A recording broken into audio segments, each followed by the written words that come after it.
तुमको पता है कि वो अंकित आर्या जो है वो जेल में ही है, वो पता नहीं कहाँ है। हमारे गिजो को फिर चुप कर दिया गया है, वो जेल में है। हमको क्या चाहिए? हमको चाहिए सजाए मौत। जैसे निर्भया वालों को फांसी लगी थी, हमको चाहिए सीधे फांसी। वो मरेगा तब जाके हमारे कलेजे में ठंडी पड़ेगी। उसको सजाए मौत क्यों, उसको सजाए उम्र कैद क्यों देनी है? उसको उम्र कैद देनी ही क्यों है? उसकी उम्र का अचार खाएं हम? पूरी जिंदगी वो जेल में बैठा रहेगा, इसका मतलब तुम उसको मौका दे रहे हो कि बेटे तेरे पास पूरी जिंदगी है, कुछ ना कुछ तिगड़मबाजी करके बाहर निकल ही जाइयो। अगर वो जिंदा ही नहीं रहेगा तो उसका बाप कहां से तिगड़म लगाएगा? उसके बाप कैसे नेताओं के पास जाएगा? वो क्यों हाई कोर्ट और सुप्रीम कोर्ट में अपील करेगा जब वो जिंदा ही नहीं रहेगा? पहले चाल हमारे संग यहां खेली जाती है, बंदे को दी जाती है उम्र कैद और पूरी उम्र होती है, उसके बाद वो आराम से सेट हो जाता है। समझ आ रही है? इसलिए कभी भी हो जाए एज अ लॉ, आप उस आदमी को उम्र कैद की जगह फांसी की सजा दो, सजाए मौत। उस डेट पे उसको मौत चाहिए, वो मरेगा तब जाके वो बात खत्म होगी। रेपिस्टों के लिए कभी भी उम्र कैद की सजा नहीं होनी चाहिए। उसको जीने का हक ही नहीं है, चाहे वो जेल के अंदर हो, चाहे वो बाहर हो, चाहे वो कहीं हो। ये कहना है इस ज्योति अधिकारी का, जो एक पहाड़ से बिलोंग करती है, जिसने मतलब मैं ये तो नहीं कहती कि मैंने दुनिया नहीं देखी, मैंने बहुत दुनिया देखी है दोस्तों, बहुत। आधी दुनिया मेरे बाप ने दिखाई है और उससे कहीं ज्यादा मेरे आदमी ने दिखाई मुझे। मैंने पूरी दुनिया देखी है। अमरनाथ की यात्रा मैं कर चुकी हूँ, मतलब कोई ऐसा तीर्थ नहीं है जहां मैं नहीं गई हूँ। मैं अपनी इन टांगों में चले जाके आ गई हूँ।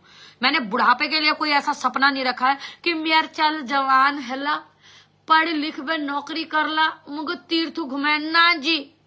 मेर चल जब है जवान है उभा है, मेर चल जब कमेल उभा कमेल। मैं कमा रही हूँ, मेरे हाथ खुटों में ताकत है, मैं जा रही हूँ। तो मैं ज्यादा अच्छी औरत भी नहीं हूँ, मैं बहुत नंगी औरत हूँ। मैं जितने ही तीर्थ करती हूँ उतने ही मैं फिर कचाने में भी यकीन रखती हूँ। दबा के मैं कुंभ से पानी लाई हूँ, दबा के मैं अमरनाथ से पानी लाई हूँ। एक को मारूंगी, गंगा जल से धोते रहूंगी, क्योंकि यही चल रहा है। रात को किसी की बेटी को मारो, सुबह को गंगा स्नान करो, आधे घंटे बाद भगवे भगवे ड्रेस पहनो, माथे पे तिलक लगाओ, जय श्री राम बोलो और निकल लो। ये आया समझ में? दोबारा बोलू, रात को सर्विस लेने का, सुबह गंगा जी में नहाने का, उसके बाद तुरंत भगवे कपड़े पहनने। अभी ऐसे वैसे भी नहीं पहनने, चटक पटक बिल्कुल ये मिथुन वाले नहीं पहनने, बिल्कुल भगवे पहनने। उसके बाद तुरंत माथे पे बिंदी है, इतना बड़ा बिल्कुल ऐसा चंदन लगाना है। फिर उसके बाद बोला जय श्री राम और सीधे निकल जाना।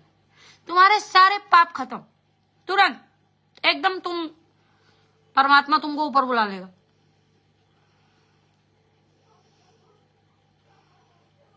आया समझ में? तो इसलिए मैं तुमसे कह रही थी कि अगर कानून उनके लिए है जो रेप करके बच जाते हैं, तो एक कानून तुम अपनी लड़कियों के लिए निकालो ना, कि रेप करने वाले का चिथड़ा कर दो, साले का सर फाड़ दो, फिर जाओ कि भैया इसने मेरी लड़की मारी, मैंने उसका सर फाड़ दिया, अब बता क्या करना है, बता। देहरादून कब जा रही हो ज्योति दीदी? देखो बेटा, ऐसा होता है ना, मैंने ऐलान कर रखा है और मैंने अपने सरकार को जुबान दी है, वो है 10 दिन की। आने वाले 10वें दिन में मैं तुम्हें अंकिता भंडारी के घर मिलूंगी। और अभी मेरे को जितने भाई देख रहे हैं, मैं पहली बार उस बच्ची के घर जा रही हूँ। मेरी इतनी औकात नहीं है कि मैं वहां जाके उसकी माँ के हाथ में कुछ रकम रख के आऊं, ठीक है? और रकम ऐसा भी नहीं कि मैं 10-20 हजार या 25-30 हजार की बात कर रही हूँ, नहीं। मेरे हिसाब से रकम इतनी होनी चाहिए कि कम से कम उसको मैं इतना दे दूं कि बहन चल, जो भी तेरा ये केस में आना जाना रहेगा, क्योंकि केस कर रखा है उसने और वो आ जा रहे होंगे तो उसमें खर्चा लग रहा होगा। पौड़ी से हल्द्वानी देहरादून आने में टैक्सी वैक्सी तो कर ही रखी होगी, वो तो सरकार दे नहीं रही होगी ना। तो वो जो भी पैसा उनके आने जाने का लग रहा होगा, तो मैं कम से कम उनको इतना पैसा दे के आऊं कि उनके आने जाने का पैसा लग जाए। तो मैं जब भी जाऊंगी मैं एक छोटा सा अपना स्कैनर लगाऊंगी। मुझे नहीं पता उनका स्कैनर है नहीं है, और मैं उनके नाम का स्कैनर लगाना भी नहीं चाहती हूँ। मैं अपने नाम का लगाऊंगी और मेरे अकाउंट में जो भी पैसा आएगा, जो भी भाई डालेगा, मैं उन सबकी पूरी स्क्रीनशॉट दिखाऊंगी और मैं वो पैसा निकाल के सबके सामने वो लाइव में आके वो पैसों का जो भी होगा मैं उसकी माँ के हाथ में रख के आऊंगी, क्योंकि मैं यहाँ से वहां खाली हाथ हिलाने नहीं जा रही हूँ। तो अगर आप लोगों में इतनी शक्ति है, आप लोग मेरा साथ दे सकते हो जिससे जितना बनता है। अब जितना बनता है ये भी नहीं कि 50-100 रुपए दो, नहीं चाहिए मुझे किसी का 50-100 रुपए। कम से कम एक आदमी की 500 रुपए की तो तक की हैसियत होनी चाहिए। अगर आप 500 रुपए किसी अयासी में, अभी क्रिसमस पार्टी में और 31st में मुर्गा नहीं फाड़ सकते हो तो दे देना, ठीक। मैं अपना स्कैनर लगाऊंगी और वो ये पहली बार है मेरी जिंदगी का। मैं इसके बाद ना कभी मैंने कभी, भगवान न करे कभी मेरे ऐसे दिन आए, लेकिन मैंने ये सिर्फ उसकी माँ के लिए, उनके लिए, वो जितना भी बने 1, 2, 3 जितना भी आए, मैं चाहती हूँ कि मैं वो सारा पैसा उसकी माँ के हाथ में रख के आऊँ और मैं उनको बोलूं कि ये हमारी तरफ से है, आप जाओ अपनी बेटी का जो भी आपका आना जाना है उस बीच में जो भी लगता है, जो भी वो चाहती है कि ऐसा हो वैसा हो। क्योंकि देखो ऐसा होता ना, आज जो ये केस इतना उछल उछल के आ रहे हैं, ये इसलिए आ रहे हैं क्योंकि इनके पास पैसा है। इनके पास पैसा है इसलिए ज्यादा उछल के आगे आ रहे हैं, क्योंकि पैसे के दम पे बोल रहे हैं। उस गरीब औरत के पास पैसा नहीं है इसलिए वो चुप है। अगर वो कहीं और भी बड़े बड़े कोर्टों में भी अगर वो अपनी बच्चे की एप्लीकेशन लगाती है तो कैसे लगाए, क्योंकि पैसा चाहिए भैया। सामने वाला वकील ये तो कह के चुप होगा नहीं कि अरे अंकिता की मम्मी है तो हम पैसे नहीं लेंगे। सब जगह पैसा लगता है, अस्पताल से लेकर शमशान तक पैसा लगता है। आप पैदा होते हो तब भी पैसा चाहिए, आप मरोगे तब भी पैसा चाहिए। अगर पैसा नहीं है तो फिर म्युनिसिपालिटी वाले रगोड़ के ले जाएंगे और फूक देंगे। तो पैसा इंपॉर्टेंट है, इसलिए मैं पैसे को सबसे आगे रखती हूँ। जी हाँ, पैसा इंपॉर्टेंट है। आप चाहे कितनी ही बड़ी बातें कर लो, लेकिन पैसा सबसे ज्यादा इंपॉर्टेंट है। तो मैं स्कैनर भेजूंगी और मैं अभी मेरे पास नहीं है स्कैनर, लेकिन अगर मैं अभी तो नहीं जा रही हूँ, मैं जिस दिन जाऊंगी उसके एक दिन पहले लगाऊंगी। लेकिन अगर आप लोग हो इच्छुक, उस बुखार इतना तेज था कि अब वो पेट खराब हो गया, पेचेस हो जाते हैं। जब बुखार हाई लेवल हो जाता है तो पेचेस हो जाते हैं। हाँ वो होगा, वो सारा, हाँ वो निकलेगा, हाँ वो कचरा निकलेगा। अब पानी पीते रहो, उसको निकालते रहो। अभी एक टाइम की दवाई और खानी। पहले आप हाँ या ना का जवाब दो। 600-700 लोग मुझे देख रहे हैं। अगर आप इसमें अपना भागीदार बनोगे तभी मैं इतना बड़ा कदम उठाऊंगी, वरना भैया कुछ नहीं है। मैं साफ सीधी सी बात है, मैं भी अपनी एफडी अपने पति से पूछ के इतनी बड़ी रकम तो मैं भी नहीं लगाऊंगी। हाँ, मेरे पास माता जी का दिया हुआ गोल्ड मेरा अपना है, जो मैंने अपने पैसों से अच्छा गोल्ड जमा कर रखा है। मैंने सिंपल सा एक चीज बेचनी है, जितना भी वहां से 1-2 मिलेगा मैं दे। लेकिन मैं 20-30 हजार रुपए जाके उनके हाथ में नहीं रखूंगी, क्योंकि 20-30 हजार की कोई औकात नहीं है। कम से कम 1 से 2 से 3 लाख रुपए होना चाहिए जो मैं उसकी माँ के हाथ में रखे हूँ। ये मेरा अपना है। अब कोई ये ना कहे कि हम इसका गला दबा रहे थे या फिर इसने इतना बोला। जी नहीं, अगर तुम लोगों को सहमत हो, तुम्हें लगता है तुम इतने मुकाम पे हो, तुम्हें लगता है, क्योंकि अंकिता सच में बहुत गरीब घर की लड़की है। वो कोई इतनी, जैसे टचवुड, मैं सब नाम नहीं लेना चाहती थी, जैसे नन्ही परी है, वो चंजी लोगों की परिवार की लड़की है, बहुत संपन्न परिवार है, बहुत अच्छा। आधा पिथौरागढ़ खरीद लेंगे, इतने ही संपन्न परिवार के लोग हैं। तो वो हाई कोर्ट, सुप्रीम कोर्ट जितना बड़ा वकील रखना सकते हैं वो रख सकते हैं, क्योंकि वो लड़की पे आपदा जरूर आई थी, लेकिन वो अच्छे घर की बच्ची थी। लेकिन अंकिता भंडारी वाकई में गरीब घर की बच्ची है, वो बहुत गरीब घर की बच्ची है, तो उनको सबसे ज्यादा जरूरत है। तो मुझे ऐसा लगता है, क्योंकि ये मेरी अपनी सोच है। अब मुझे अगर आप लोग नहीं भी देते हो तो मैं अपनी तरफ से देना चाह रही थी। मैं चाह रही थी कि मैं इतना ले जाऊं, लेकिन दोस्तों मैं कहती हूँ ना, दिखता सब है। मैं हार्ट की पेशेंट हूं, तो आप सोच सकते हो कि एक हार्ट की पेशेंट के लिए कितनी दवाइयां लगती है, ठीक। अच्छा, मेरा भी परिवार है, मेरे भी कर्जे हैं, मैं भी जिस घर में रह रही हूँ यहाँ भी लोन है, मेरे सबके अपने होते हैं। जितना बड़ा आदमी उतने बड़े लोन, उतने बड़े कर्जे हम भी दे रहे। लेकिन ये जो एक कदम है, ये मैं अपनी तरफ से उठा रही हूँ। मैंने अपनी तरफ से ऐसा सोचा है कि अगर मैं जाऊं तो कम से कम उसकी माँ को मैं इतना उसके हाथ में रख के आऊं कि बहन, और ये उनके लिए इसलिए नहीं कि वो खाने ना, मैं चाहती हूँ कि वो अंकिता केस में जो भी उनका खर्चा लगे, उनका उठना नीचना, ऊपर नीचे आना। यार तुम एक टाइम पहाड़ से टैक्सी बुक करा के तुम देहरादून आओ, कितना लगता है? एक टाइप से ही टैक्सी वाला 2000, 2500, 3000 ले लेता है। 4000 में पूरी टैक्सी बुक होती है। क्या वो बसों के धक्के थोड़ा ना खाएंगे?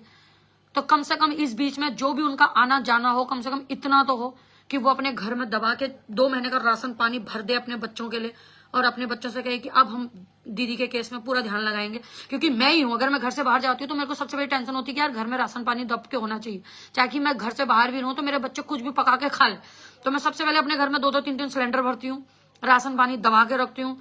आप यकीन नहीं मानोगे, मैं आपको ऐसे दिखाना तो नहीं चाहती, लेकिन मेरे घर में 25-25-30 किलो के ड्रम है जो मैं भर देती हूँ इकट्ठा, क्योंकि हमारे पहाड़ों में कहीं ना छुरपुट आदत नहीं है। मेरा एक बार राशन भरा हुआ आंखों में आंखें भरी होनी चाहिए कि हाँ अंदर राशन है, भूखे तो नहीं मरेंगे। क्योंकि कोविड ने हमें एक ही चीज सिखाया कि भैया भूखे मरने के दिन कभी भी आ सकते हैं। गरीबों को तो राशन दे रहे थे सरकार, अमीरों के पास पैसे थे ही, मर गए थे हम जैसे बीच का आदमी जो ना मांग पा रहा था और ना बता पा रहा था अपने फटे हुए हालात। ये मेरे पे बीती हुई है, आप लोगों का मुझे पता नहीं है, लेकिन कोविड के टाइम पे सबसे ज्यादा मेरे पे बीती है, क्योंकि नाम के हम इतने बड़े और उसी टाइम पे मकान बना था, उसी टाइम पे ससुर जी एक्सपायर हो गए कैंसर से, तो फंडिंग कुछ थी ही नहीं। और हम 6 साले प्राइवेट आदमी, रोज कुआं खोदते थे, रोज खाते थे। अब हमारा कुआं ही बंद हो गया तो फिर खाए कहां से। तो उस टाइम पे कोविड ने हमें ये सिखाया था। दक्ष बाबू मेरे को स्कैनर दे दे अगर है तो ये पापा का फोन दे दे, पापा के फोन में मैं स्कैनर दे देती हूँ। इसमें कुछ कह रहे हैं अभी स्कैनर दे दो। मैं अभी आपको अपना डिटेल भी बता दूंगी कि मेरे जो मैं स्कैनर आपको दे रही हूँ उसमें मेरा पैसा रहता नहीं है, बहुत कम ऐसी दुकान का रहता है उसमें, और आजकल दुकानदारी के हम नहीं रहे, तो ऐसे ही पड़ा होगा उसमें 700-800 रुपए। तो जो भी उसमें पैसा आएगा, जिसका भी आएगा, आप मुझे पैसे के साथ साथ अपना नंबर भेजना, स्कैनर भेजना, मैं आपका पूरा फेसबुक पे दिखाऊं।